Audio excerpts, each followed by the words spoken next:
Sutra Trata yang menakjubkan, bab 16, panjang usia Tata Gata. Simvasyang Sutra Teratai episode 1536. Hendaknya sadar kalau batin semula adalah mendalam dan hening abadi. Kalau ditanyakan, seperti apakah batin itu? Batin pada dasarnya tidak dicemari oleh rupa. Selain itu juga tidak panjang ataupun pendek.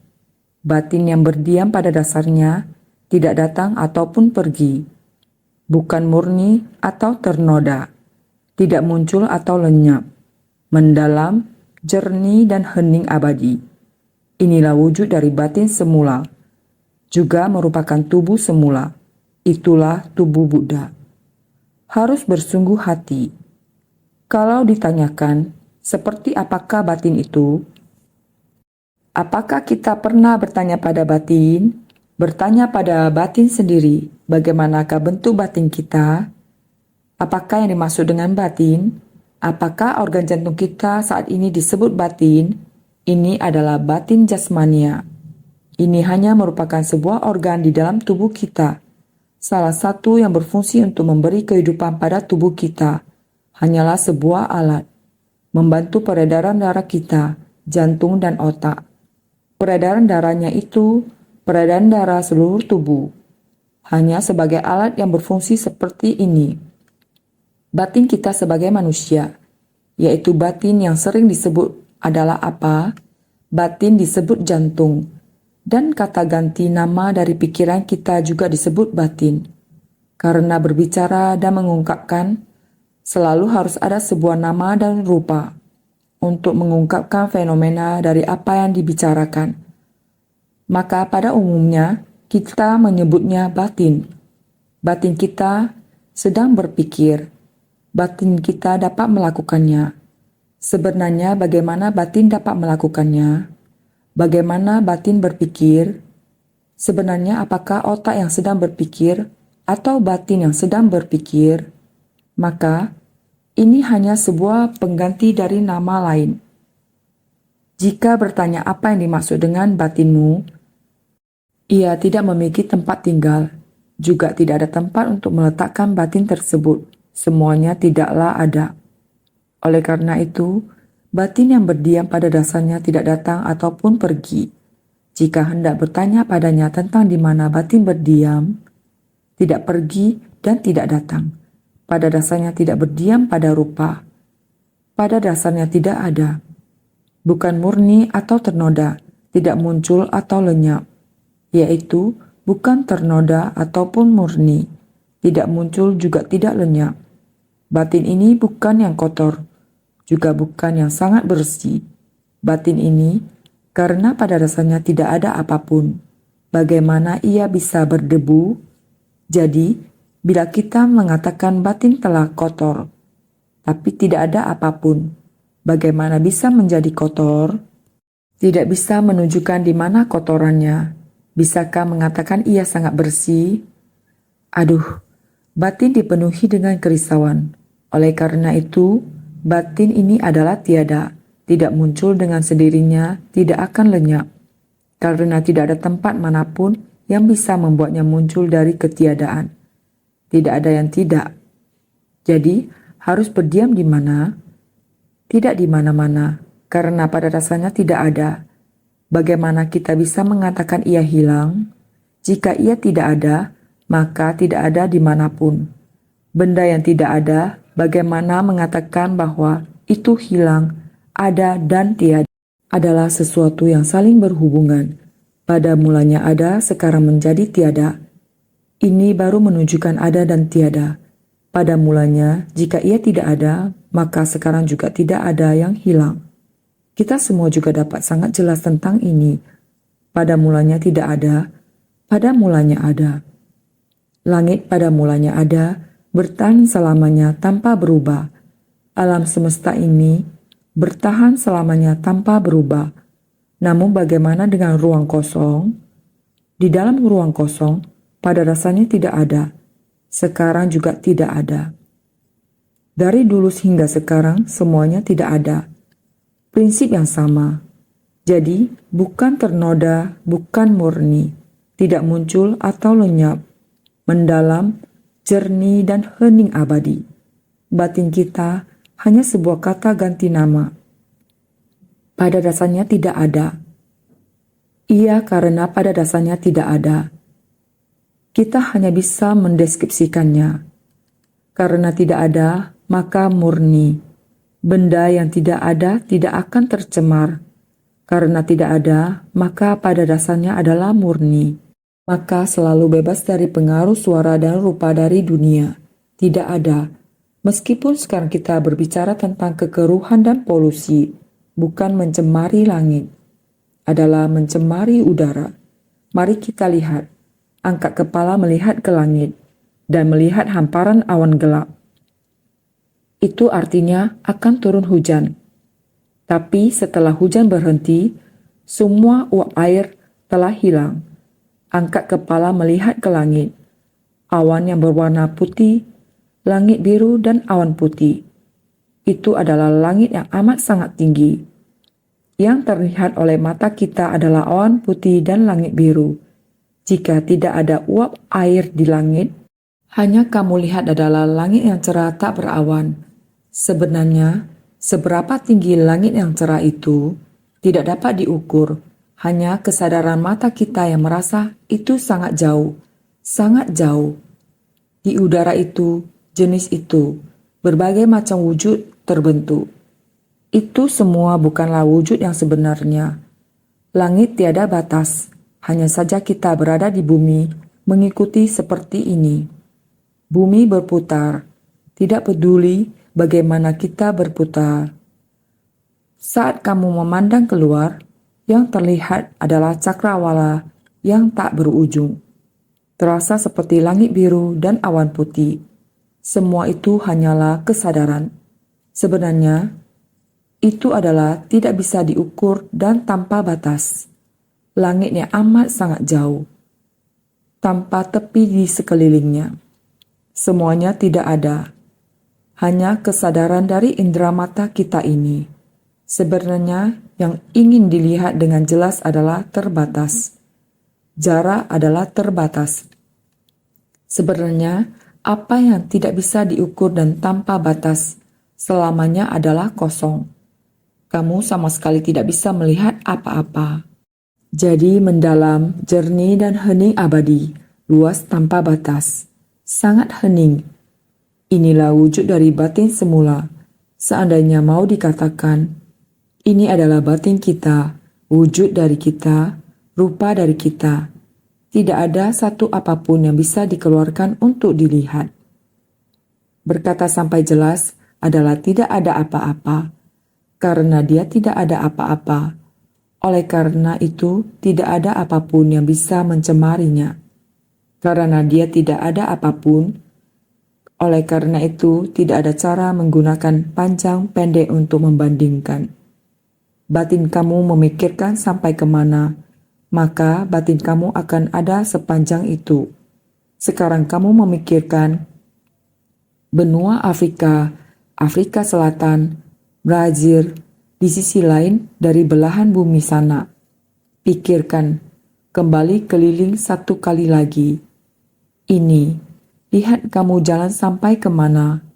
Kamu lihat, seluruh bola dunia, kesan terhadap struktur bumi ini. Taiwan ada di sini. Demikian kita keliling. Tempat itu ada di mana? Diputar kembali. Demikian putar ke sana, ataupun mau demikian putar. Bumi, bola bumi. Kamu sudah menghafalnya. Hanya di tengah bola dunia, putar satu kali saja seperti ini. Apakah hanya jarak dari hati yang memutari bulatan seperti itu? Ataupun secara aktual dari angkasa berputar satu keliling? Jika kamu berada di angkasa, berputar seperti itu satu kali di angkasa ini, batin kamu dalam waktu yang sekejap itu sudah berputar satu keliling. Seperti ini ada berapa panjang? Batin, ini hanyalah sebuah gambaran, mengikuti panjang pendek dari pemikiran kita.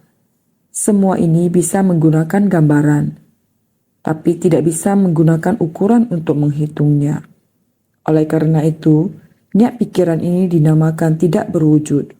Oleh karena itu, Sang Buddha baru bisa berkata seperti ini, segalanya tercipta oleh batin. Semua Buddha dari 3 masa. Masa lalu. Masa lalu sebenarnya adalah masa lalu yang sudah berapa lama. Masa mendatang. Masa mendatang masih ada berapa lama punya masa mendatang. Masa lalu dan masa mendatang. Mulai dari saat ini, pemikiran di saat ini.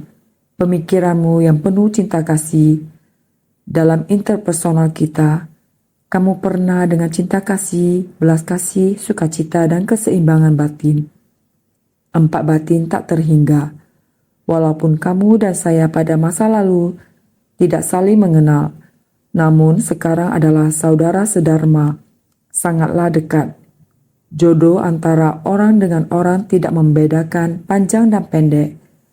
Yang lalu, kita semua tidaklah saling mengenal. Sekarang jiwa kebijaksanaan saling berhubungan. Mana ada lagi perbedaan antara akrab dan asing. Kebahagiaanmu, sukacita dalam dharma yang kamu rasakan. Perkembangan jiwa kebijaksanaanmu adalah kebahagiaanku. Sukacita dalam dharma yang kurasakan dan juga perkembangan jiwa kebijaksanaanku ini adalah satu kesatuan. Dharma juga tidak pernah membedakan panjang dan pendek.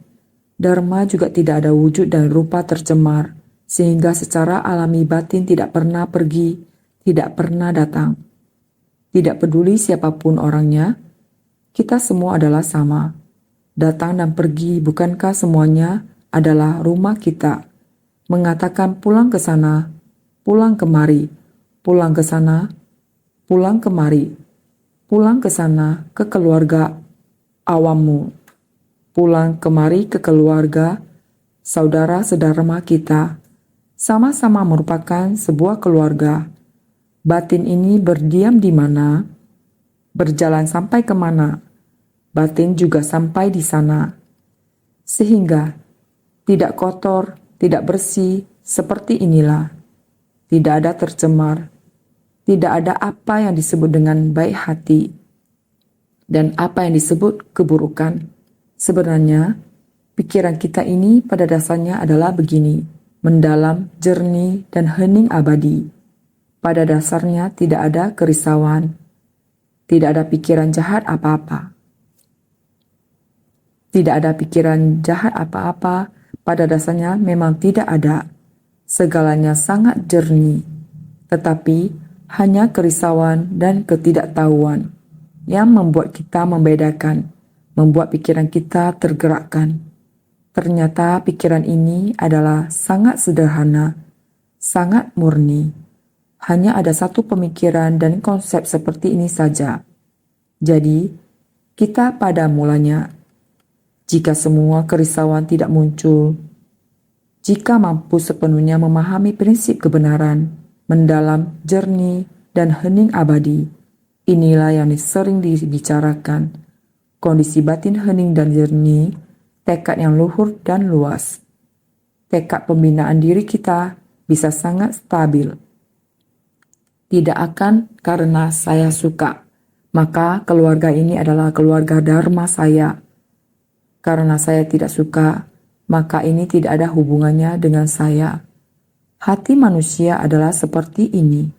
Selalu kembali ke kehidupan duniawi orang awam. Ada Buddha Dharma. Pada awalnya, mulai belajar Buddha Dharma, tetapi dikarenakan saya tidak senang, ataupun karena suara dan rupa telah mempengaruhi perasaan saya. Oleh karena itu terhadap orang, terhadap masalah, terhadap benda, mengapa tidak mencari yang memiliki satu tekad dan tujuan yang sama, agar bebas dan leluasa. Ini adalah batin. Kerisauan batin. Jika tahu bahwa ini adalah dharma, dalam kehidupan sehari-hari, harus berada dalam dharma seperti ini. Kecerobohan di masa lalu tidak mengetahuinya, sehingga menyebabkan terbentuknya kebiasaan yang tidak baik. sekarang sudah mengetahuinya. Kebiasaan buruk harus segera diubah. Bukan mengatakan, saya datang ke sini melatih diri, maka saya harus khusus mematuhi sangat banyak aturan. Saya di tempat pelatihan yang lain tidak perlu begitu. Tidaklah benar jika berpikir seperti ini. Setiap orang memiliki jodohnya masing-masing. Karena memiliki jalinan jodoh seperti ini, maka kita harus menghargainya. Ketika menyadari yang salah, jangan lagi berbuat sesuka hati. Kita sebelumnya selalu berbuat sesuka hati, tidak bisa memutuskan sendiri dari kehidupan ke kehidupan. Kerisauan dan kegelapan batin terus muncul. Sekarang sudah ada jalinan jodoh, tahu bahwa hal ini tidak boleh dilakukan. Hal itu harus diperhatikan, mencegah kesalahan dan menghentikan kejahatan. Kita bisa tahu jelas, kita harus lebih hormat dan hati-hati, harus menghormati dharma, juga harus berhati-hati. Sepatutnya harus demikian. Jika tidak, maka manusia awam akan tetap selamanya menjadi manusia awam. Jadi, inilah batin semula. Batin kita. Kita masih memiliki pemikiran yang begitu jernih. Tahu mana hal yang benar, maka saya harus segera mempraktikkan dalam tindakan nyata. Inilah yang kita bisa merubah kebiasaan buruk dari sebersih pikiran ini. Kita harus segera mengamalkan sesuai dengan pengajaran ini, melenyapkan sangat banyak masalah dari kerisauan dan kegelapan batin.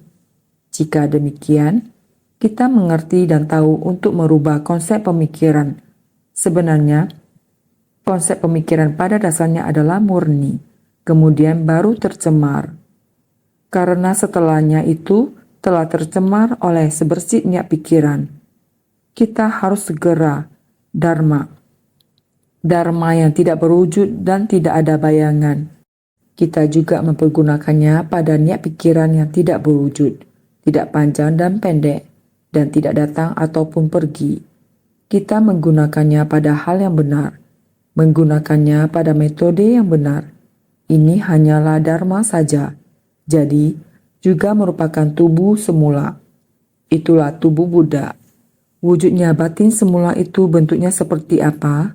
Wujud batin semula adalah tubuh semula. Kita sekarang rangkum lagi.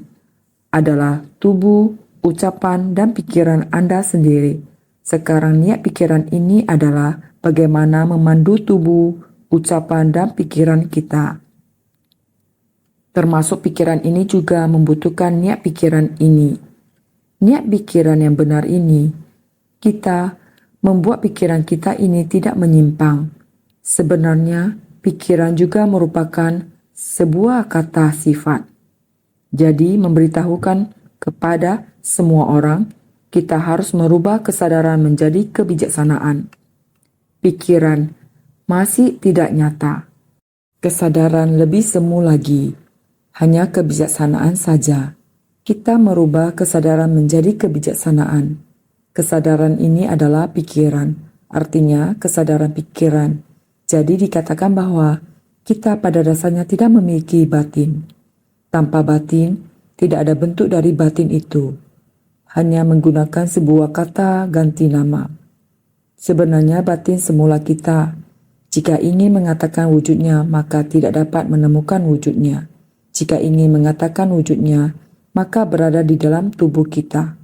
Bagaimana kita bertindak, mengasihi orang, mengekspresikan untuk membantu orang mengatasi masalah. Perbuatan tubuh kita bisa sesuai aturan. Inilah kegunaan batin kita. Pengasuhan diri yang telah kita lakukan. Telah terbiasa. Perilaku ini dan kebiasaan, kebajikan yang telah kita pupuk, telah termanifestasi. Ini disebut tubuh semula. Oleh karenanya dalam bab praktik dalam kedamaian dan kebahagiaan, Sang Buddha mengajar kita membina diri. Membina diri dengan apa? Tubuh, ucapan, pikiran. Apakah semua orang ada memperhatikannya? Tubuh, ucapan, dan pikiran dikarenakan telah menggunakan tubuh, menggunakan ucapan, menggunakan pikiran. harus ditambah dengan membangun ikrar agung. Ikrar ini teguh. Ini adalah kebijaksanaan. Jadi, tubuh, ucapan, pikiran, ikrar kita adalah kebijaksanaan kita. Jadi, tubuh kita, tubuh semula. Sebenarnya kita menggunakan kebijaksanaan di dalam kehidupan di dunia, atau menggunakan kesadaran pikiran dalam kehidupan di dunia. Perbedaannya hanya ada di sini. Jadi, jika semua orang bersungguh hati, kita jika segalanya. Segalanya adalah diciptakan oleh tubuh, ucapan, dan pikiran kita. Apa yang diciptakan oleh tubuh manusia awam adalah ikatan nafsu, benci, asmara, dan dendam. Ini adalah mengungkapkan niat Anda, yaitu pikiran Anda. Dan jika tubuh semula kita adalah tubuh Buddha, itu adalah kebijaksanaan, dilengkapi dengan 4 kebijaksanaan. Ini adalah tubuh Buddha. Tergantung kita ingin menggunakan tubuh manusia awam atau ingin menggunakan tubuh Buddha. Semua ini diungkapkan melalui bagaimana kita menghadapi orang dan menangani masalah, melakukannya di dunia. Perbuatan tubuh ini sebenarnya membahas tentang batin. Kita juga sangat jelas. Ini adalah tiada bentuk, tiada wujud, tiada panjang dan pendek, tiada kemurnian atau kekotoran yang dapat dibicarakan. Pada akhirnya, ini adalah kebijaksanaan. Kebijaksanaan kita. Jadi, memiliki kebijaksanaan adalah nirmana kaya, tubuh transformasi, dan saboga kaya Buddha. Ini adalah apa yang kita harus dengan sangat jelas untuk memahaminya. Ini adalah batin, melihat kembali naskah sutra. Karena niat pikiran ini sebenarnya berada di mana, harus melihat naskah sutra lebih lanjut lagi. Naskah sebelumnya mengatakan, sesudah kepergiannya, para putranya meminum racun. Ketika racun bekerja, mereka mengalami gangguan mental dan bergulingan di atas tanah. Sutra Teratai bab 16, panjang usia Tathagata. Kita terpikir dengan yang sebelumnya. Ayah adalah seorang dokter yang terkenal. Karena ada urusan harus meninggalkan rumah. Dalam waktu ini, putranya dengan perlahan-lahan, para putranya meminum racun. Telah minum obat lainnya. Efek obat telah muncul. Sangat menderita di tempat itu. Sedang meronta. Jadi, ini adalah masa yang paling menderita. Selanjutnya, naskah sutra ini mengatakan seperti ini. Pada ketika itu, ayah mereka pulang ke rumah. Dikarenakan para putranya meminum racun, sebagian telah kehilangan batin semula, sedangkan lainnya tidak kehilangan. Sutra Teratai bab 16, panjang usia Tathagata. Batin semula. Ada yang telah kehilangan batin semula. Ada yang belum kehilangan. Ini adalah poin utamanya. Jadi, ayah telah pulang. Sudah pulang ke rumah. Pulang dari tempat yang jauh. Ini adalah perumpamaan dunia saha ini. Jalinan jodoh para makhluk sudah matang. Maka Sang Buddha merespon pada jalinan jodoh dengan menampakkan wujud di dunia. Pada ketika itu, ayah mereka pulang ke rumah sebagai perumpamaan kalau saat jalinan karma dengan dunia ini telah matang. Buddha akan merespon pada jalinan jodoh dengan menampakkan wujud. Ayah mereka pulang ke rumah sebagai perumpamaan kalau Buddha kembali merespon pada jalinan jodoh dengan menampakkan kelahiran di dunia ini.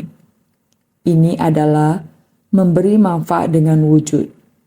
Tidak dilahirkan tetapi menampakkan kelahiran. Lebih dari 2000 tahun yang lalu, Pangeran Siddhartha lahir di istana. Adalah menunjukkan dunia ini, jalinan jodoh sudah matang lagi.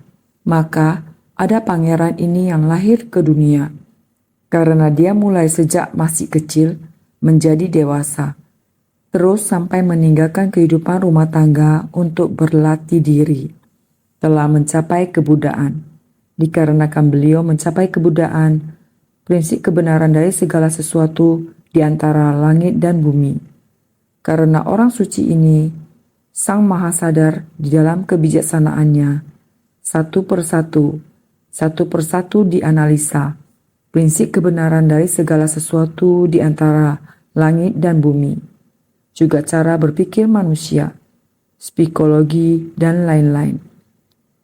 Satu persatu dianalisa, kondisi timbul dan lenyap di dunia, ataupun bentuk dari aspek tubuh fisiologi manusia. Lahir, tua, sakit, mati, dan lain-lain adalah benar-benar sangat memahami dan menguasai sesuatu layaknya terhadap punggung tangan sendiri. Sangat jelas. Maka, kita baru memiliki dharma untuk meneruskan, baru dapat mendengarkan, baru bisa memahaminya. Ini adalah jalinan jodoh telah matang. Buddha Sakyamuni lahir ke dunia, mencapai kebudaan, dan telah membabarkan dharma. Ini ibarat ayah mereka pulang ke rumah pada era tanpa Buddha. Berarti Sang Buddha telah pergi jauh ke tempat lain. Sama seperti orang tua dari 3 kelompok alam ini sudah pergi menuju ke tempat lain. Jika jalinan jodoh matang kembali, urusan di tempat lain telah selesai. Jalinan jodoh untuk pulang kembali telah matang lagi. Dengan sendirinya, dia akan kembali. Ini adalah sebuah perumpamaan untuk menampakkan Buddha kembali merespon pada jalinan jodoh. Mengulangi lagi merespon jalinan jodoh ini muncul kembali di dunia, telah datang lagi. Maka, dengan menampakkan kelahiran ke dunia ini, lahir di dunia saha, waktu yang terbentuk, bertahan, rusak dan musnah. Dunia saha ini, pada era ada Buddha dan era tanpa Buddha. Era Buddha lahir kembali. Periode waktu ini telah berlalu sangat lama, terbentuk, bertahan, rusak, dan musnah dari sifat hancur dan lenyap seperti ini. Datang kembali lagi ke dunia. Dunia saha, mulai lagi, ada lagi Sang Maha Sadar. Ini adalah seperti ini datang dan pergi dari kehidupan ke kehidupan. Tentu saja waktunya itu adalah sangat lama. Oleh karena itu, perumpamaan Buddha kembali merespon pada jalinan jodoh dengan menampakkan kelahiran di dunia ini. Ini adalah memberi manfaat dengan wujud, adalah memberi manfaat. Menampakkan wujud ini datang ke dunia adalah untuk memberi manfaat bagi dunia ini.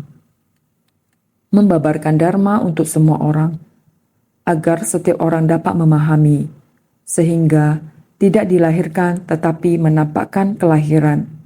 Buddha pada dasarnya tidak muncul dan tidak lenyap. Buddha memang awalnya adalah seperti ini, juga tidak pergi dan tidak datang, tidak panjang maupun pendek. Buddha mencapai pencerahan adalah kebenaran sejati. Kebenaran sejati tidak ada panjang dan pendek. Kebenaran sejati tidak pergi maupun datang.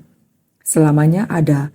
Ini adalah jalinan jodoh telah matang, sehingga memerlukan seseorang untuk bersifat mewakili, untuk mengajarkan prinsip kebenaran dari wujud ini. Oleh karena itu, ini adalah untuk memberi manfaat bagi makhluk hidup.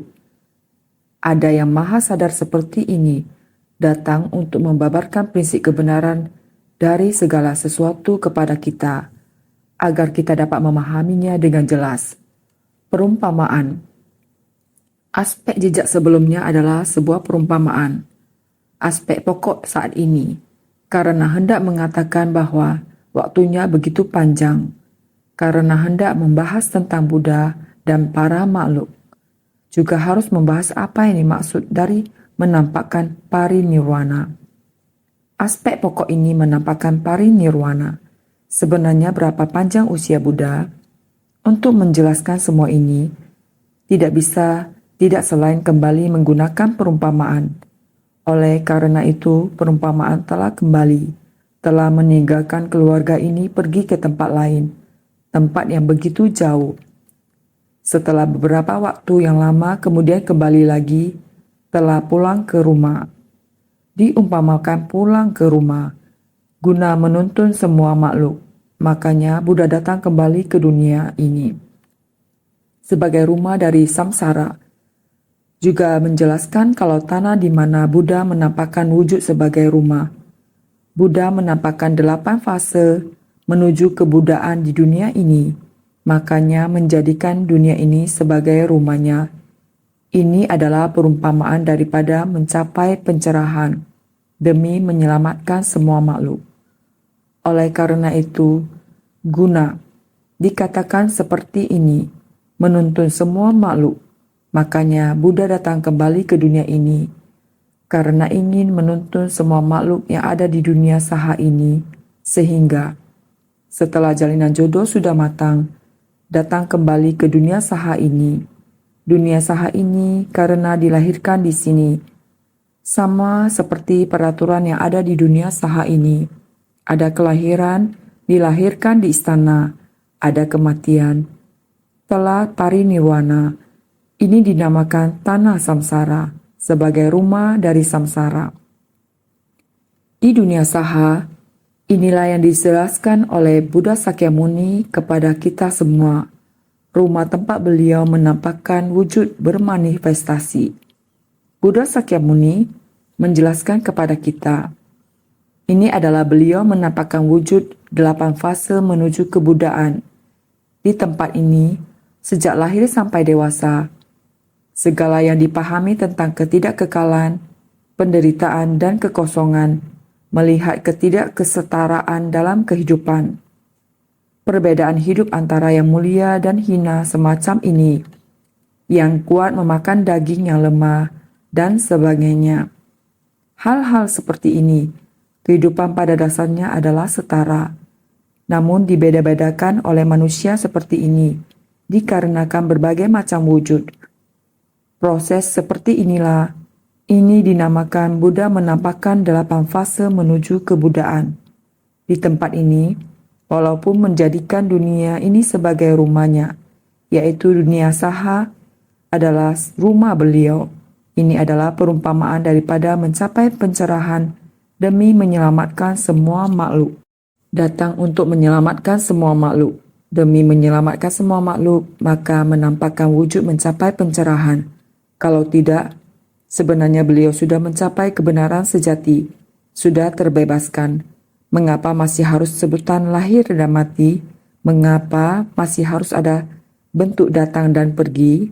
Mengapa masih harus ada kata nama tersesat dan tercerahkan ini? Segalanya sudah tidak perlu lagi. Segalanya telah menjadi hal yang sama, yaitu kembali pada kebenaran sejati. Oleh karena itu, dikarenakan para putranya meminum racun, sebagian telah kehilangan batin semula, sedangkan lainnya tidak kehilangan. Buddha melihat semua makhluk, sebagian dirasuki racun jahat, sebagian lagi masih belum kehilangan batin semula. Dikatakan kalau menerima ajaran sesat adalah meminum racun. Ini adalah menunjukkan di dunia saha. Melihat para makhluk ini telah dirasuki racun jahat. Para makhluk ini telah dipenuhi kerisauan, telah mengakumulasikan kerisauan dan noda batin dalam kurun waktu yang lama. Konsep pemikiran yang menyimpang mengakumulasikannya dari kehidupan demi kehidupan. Ini adalah racun jahat, telah menyerang ke dalam, telah sangat mendalam.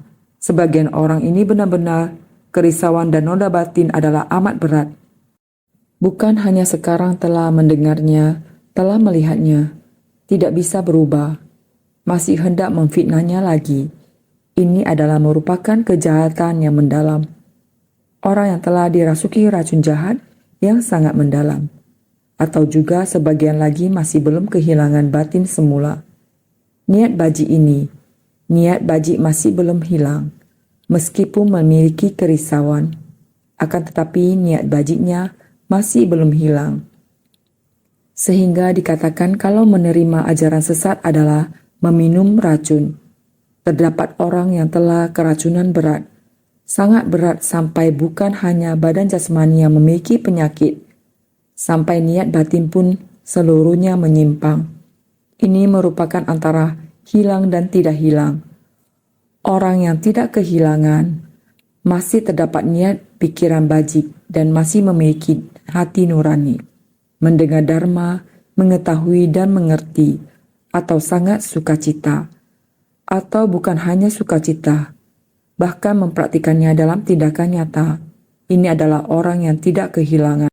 Ini adalah maksud yang harus kita pahami, sehingga para makhluk yang berputar-putar di dalam samsara, namun memahami jelas akan benih sebab lampau dan tidak bingung akan sifat semula, adalah mereka yang tidak kehilangan batin, seperti orang-orang dengan akar kebajikan yang tertanam dalam.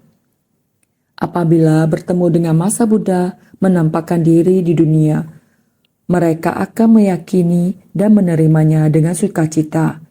Inilah bukti kalau mereka tidak kehilangan batin. Orang yang tidak kehilangan batin karena dia telah berputar-putar di dunia, namun dia tahu tentang jalinan jodoh pada masa kehidupan lampau, kehidupan sebelumnya, sehingga memahami jelas. Setelah saya memahami Dharma, saya tahu bahwa ini semua adalah sebab akibat dan buah balasan. Saya harus membina diri dengan sungguh-sungguh. Di kehidupan ini, meskipun baik-baik menjalin jodoh baik dengan orang lain, tidak boleh menciptakan karma buruk lagi. Mesti menjaga batin dengan baik. Ada orang-orang seperti ini. Dia ada cara menjaga batinnya dengan baik. Tidak bingung akan sifat semula. Ini adalah memahami sifat hakikinya dengan jelas. Juga adalah orang yang tidak bingung. Begitu mendengar, bisa seketika memahami. Bahkan ketika mendengarkan, memperoleh sukacita dalam dharma dan mempraktikkan dalam tindakan nyata. Ini adalah orang yang tidak kehilangan sifat hakiki. Jadi, seperti orang-orang dengan akar kebajikan yang tertanam dalam. Apabila bertemu dengan masa Buddha menampakkan diri di dunia ini, akar kebajikannya sudah sangat mendalam. Di kehidupan lampau, terus ada sebab dan kondisi, juga terus menjalin jodoh baik, dan juga terus bersumbangsi, sehingga akar jodoh baji ini sudah mendalam. Sudah melakukan seperti ini di masa lampau.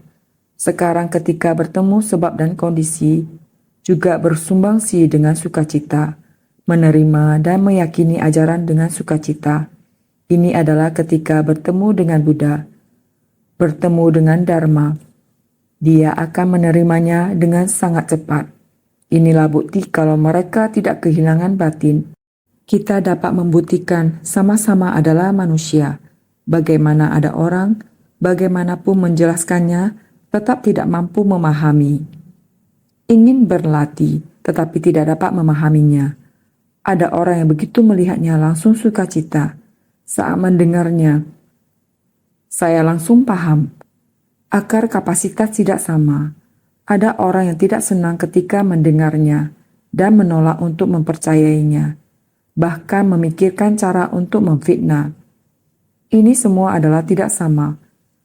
Sifat batin semacam ini. Jadi, kita harus bagaimana untuk bisa memahami dalam jalinan jodoh ini. Kehilangan batin dengan tidak kehilangan batin. Dengan baik-baik menjaga batin. Barusan telah mengatakan, tiada batin, tetapi juga harus menjaga baik-baik. Itu adalah kebijaksanaan ini.